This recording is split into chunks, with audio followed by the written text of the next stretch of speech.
ಅಂದ್ರೆ ಒಂದು ball task ಕೊಟ್ಟಿದ್ರಲ್ಲ, ಇಲ್ಲಿ ಫಸ್ಟಿಗೆ ಪ್ಲಾನ್ ಮಾಡಿದ್ದು ಅಶ್ವಿನಿ ಅವರು, ಜಾನ್ವಿ ಅವರು ತುಂಬಾ ಚೆನ್ನಾಗಿ ಪ್ಲಾನ್ ಮಾಡಿದ್ರು.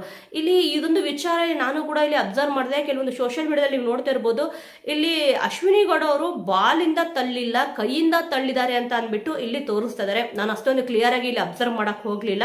ನಿಜವಾಗ್ಲೂ ನಿಮ್ಗೆ ಏನ್ ಅನಿಸ್ತು ವೀಕ್ಷಕರೇ? ಆ ಒಂದು ಬಾಲ್ ಟಾಸ್ಕ್ ಕೊಟ್ಟಿರ್ತಾರಲ್ಲ, ಇಲ್ಲಿ 4-5 ಜನ ಇಲ್ಲಿ ಆಡಕ್ ಬಂದಿರ್ತಾರೆ.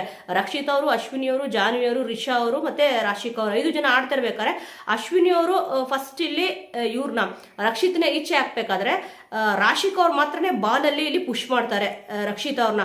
ಆದ್ರೆ ಅಶ್ವಿನಿ ಅವರು ಬಾಲ್ ನ ಹಿಡ್ದಿರ್ತಾರೆ, ಕೈಯಿಂದ ಇಲ್ಲಿ ಹಿಂಗೆ ಪುಷ್ ಮಾಡಿ ಹೊಡೆದಂಗೆ ಕಾಣಿಸ್ತು.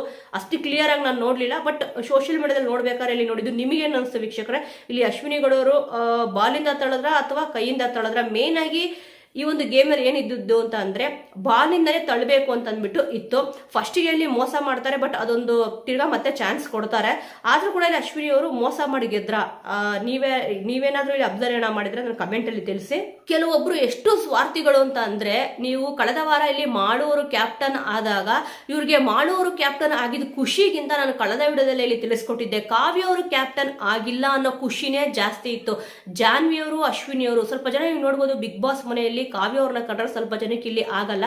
ಇವಾಗ ಇಲ್ಲಿ ಕ್ಯಾಪ್ಟನ್ ಆಗಿದ್ದು ರಘು ಅವರು, ಇಲ್ಲಿ ಬಂದಿದ್ದು ಖುಷಿಯಿಂದ ಬಂದಿದ್ದು ಗಿಲ್ಲಿ ಅವರು ಮತ್ತೆ ಇಲ್ಲಿ ರಕ್ಷಿತ್ ಅವರು ಇಬ್ಬರೇ ಇಲ್ಲಿ ಖುಷಿಯಾಗಿ ಅವ್ರನ್ನ ಇಲ್ಲಿ ಒಳಗಡೆ ಕಳ್ಸ್ಕೊಡಕ್ಕೆ ಬಂದಿದ್ದು. ಅದೇ ಕ್ಯಾಪ್ಟನ್ಸಿ ರೂಮ್ ಏನಿರುತ್ತೋ ಅಲ್ಲಿ ಒಳಗಡೆ ಎಂಟ್ರಿ ಕೊಡ್ಬೇಕು. ಯಾರೂ ಕೂಡ ಇಲ್ಲಿ ಅಷ್ಟೊಂದು ಖುಷಿಯಿಂದ ಸಂಭ್ರಮಾಚರಣೆ ಮಾಡ್ಲಿಲ್ಲ. ಯಾಕಂತಂದ್ರೆ ಕ್ಯಾಪ್ಟನ್ಸಿ ಟಾಸ್ಕ್ ಅಲ್ಲಿ ಇದ್ದಿದ್ದು ಜಾನ್ವಿ ಅವರಲ್ವಾ, ಅವ್ರಿಗೆ ಹರ್ಟ್ ಆಗುತ್ತೆ ಅನ್ನೋ ಕಾರಣಕ್ಕೆ ಇಲ್ಲಿ ಯಾರು ಕೂಡ, ಅಶ್ವಿನಿ ಅವರು ಕೂಡ ಎದ್ದೋಗ್ಲಿಲ್ಲ, ರಾಶಿಕಾ ಅವರು, ರಿಷಾ ಅವರು, ಧ್ರುವಂತ್ ಅವರು ಯಾರು ಕೂಡ ಇಲ್ಲಿ ಇರ್ಲಿಲ್ಲ.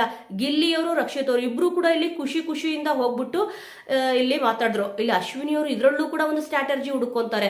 ಇಲ್ಲಿ ರಕ್ಷಿತಾ ನಾಮಿನೇಟ್ ಮಾಡಿದ್ದೆ ರಘು ಅವ್ರನ್ನ, ಮತ್ತೆ ಇಲ್ಲಿ ಹೋಗ್ಬಿಟ್ಟು ಏನೋ ಬೇಕಂತಂದ್ಬಿಟ್ಟು ಮಾಡ್ತಾ ಇದ್ದಾಳೆ ಅಂತ ಅಂದ್ಬಿಟ್ಟು ಮಾತಾಡ್ತಾರೆ. ಅವ್ರು ಯಾವ ರೀತಿ ಆದ್ರೂ ಮಾತಾಡ್ಲಿ, ಇಲ್ಲಿ ರಘು ಅವ್ರಿಗೆ ಬೇಜಾರಾಗಿಲ್ಲ ವಿಚಾರಕ್ಕೆ ನಾನು ನಾಮಿನೇಟ್ ಮಾಡ್ಬಿಟ್ಲಲ್ಲ ಅಂತ ಹೇಳ್ಬಿಟ್ಟು. ಇಲ್ಲಿ ಕೆಲವೊಂದ್ಸತಿ ನೀವು ನೋಡಕ್ ಹೋದ್ರೆ ರಕ್ಷಿತ್ ಅವ್ರು ಏನ್ ಮಾಡ್ತಾರೋ ಅಥವಾ ಏನ್ ಮಾತಾಡ್ತಾರೋ ಕೆಲವೊಂದ್ಸತಿ ಅದು ನಿಜ ಆಗ್ಬಿಡುತ್ತೆ. ಅದೇ ಇವಾಗ ಫೈನಲ್ ರಿಸಲ್ಟ್ ಅಂತ ಇರುತ್ತಲ್ಲ ನೋಡಿ, ಇವಾಗ 2 ಸತಿ ಕ್ಯಾಪ್ಟನ್ ಆಗಿದ್ದಾರೆ ರಘು ಅವರು. ಒಂದ್ಸತಿ ಅಂತೂ ಅವ್ರು ತುಂಬಾ ಚೆನ್ನಾಗಿ ಆಟ ಆಡಿದ್ರು, ಈ ಸತಿ ಬೈ ಲಕ್ಕಲ್ಲ ಆದ್ರು ಅಂತಾನೆ ಹೇಳ್ಬೋದು. ಫೈನಲ್ ಗೇಮ್ ಅಲ್ಲಿ ತುಂಬಾ ಚೆನ್ನಾಗಿ ಆಡಿದ್ರು. ಆದ್ರೆ ಇಲ್ಲಿ ನಾಮಿನೇಟ್ ಆಗಿರ್ಲಿಲ್ಲ ಅಂತಂದಿದ್ರೆ ಆ ಒಂದು ಚಾನ್ಸ್ ಅವ್ರಿಗೆ ಸಿಗ್ತಿರ್ಲಿಲ್ಲ. ಇಲ್ಲಿ ನಾಮಿನೇಟ್ ಮಾಡಕ್ಕೆ ಮೇನ್ ಕಾರಣನೇ ಇದ್ದಿದ್ದು ಇಲ್ಲಿ ರಕ್ಷಿತ್ ಅವರು ನಾಮಿನೇಟ್ ಮಾಡ್ಬಿಟ್ರು ಅಂತ. ಫಸ್ಟಿಗೆ ಎಲ್ಲರೂ ಇಲ್ಲಿ ಬೈಕೊಂಡ್ರು, ಏನಪ್ಪ ಹೋಗಿ ಇಂಥ ನಿರ್ಧಾರ ತಗೊಂಡ್ಬಿಟ್ರಲ್ಲ ರಕ್ಷಿತಾ ಅಂತ ಅಂದ್ಬಿಟ್ಟು. ಆ ಒಂದು ತಪ್ಪು ನಿರ್ಧಾರನೇ ಇಲ್ಲಿ ಇವ್ರಿಗೆ ಸಕ್ಸಸ್ಗೆ ಕಾರಣ ಆಯ್ತು ಅಂತ ಕೂಡ